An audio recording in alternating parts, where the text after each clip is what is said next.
కన్నప్ప తెర వెనుక కథలు 4. మంచు విష్ణు కన్నప్ప సినిమా షూటింగ్ అత్యధిక భాగం న్యూజిలాండ్లో చేసిన సంగతి అందరికీ తెలిసిందే. కానీ దీని వెనుక ఉన్న వ్యయ ప్రయాసలు చాలా మందికి తెలియవు. కన్నప్ప 2-3 శతాబ్దాల మధ్య జీవించిన వ్యక్తి అని చారిత్రక ఆధారాలు చెబుతున్నాయి. ఆ కాలం నాటి ప్రకృతిలోని స్వచ్ఛత, అందం ఈ తరం ప్రేక్షకులకు చూపించాలని విష్ణు డిసైడ్ అయ్యారు. లార్డ్ ఆఫ్ రింగ్స్ షూట్ చేసిన ప్రదేశాల్లో కన్నప్ప సినిమా తెరకెక్కించారు. దాదాపు 400 మంది పైన క్రూతో 6 నెలల పాటు చిత్రీకరించారు. యూనిట్ హోమ్ సిక్ అవుతారేమో అని మధ్యలో యూనిట్ అందరినీ ఇండియా తీసుకొచ్చి మళ్లీ షూట్ కి వెళ్లారు. సినిమాలో వాడిన ఆయుధాలు, కాస్ట్యూమ్స్, గుడిసెలు, మంచాలు ఇలా ప్రతిదీ 2వ శతాబ్దానికి చెందినవిగా డిజైన్ చేయడంతో పాటు వాటిని ఇండియా నుంచి న్యూజిలాండ్ తీసుకెళ్లారు. షూటింగ్ కి 2 నెలల ముందే స్పెషల్ కార్గోలో న్యూజిలాండ్ తరలించారు. అలాగే అక్కడి నుంచి 20 మంది వంట వాళ్ళని తీసుకెళ్లారు.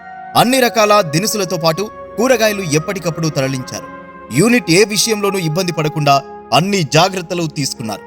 ఓ డాక్టర్తో పాటు మెడికల్ స్టాఫ్, మెడిసిన్స్ షూటింగ్ స్పాట్లో ఉండేలా చేశారు. దీనివల్ల ఖర్చు విపరీతంగా పెరిగిన విష్ణు, డాక్టర్ మోహన్ బాబు వెనుకాడలేదు. కొంతమంది వికారాబాద్లో షూట్ చేయవచ్చు కదా, సీజీలో క్రియేట్ చేయవచ్చు కదా, ఇంకా తక్కువలో అవుతుందని చెప్పిన విష్ణు వినిపించుకోలేదు.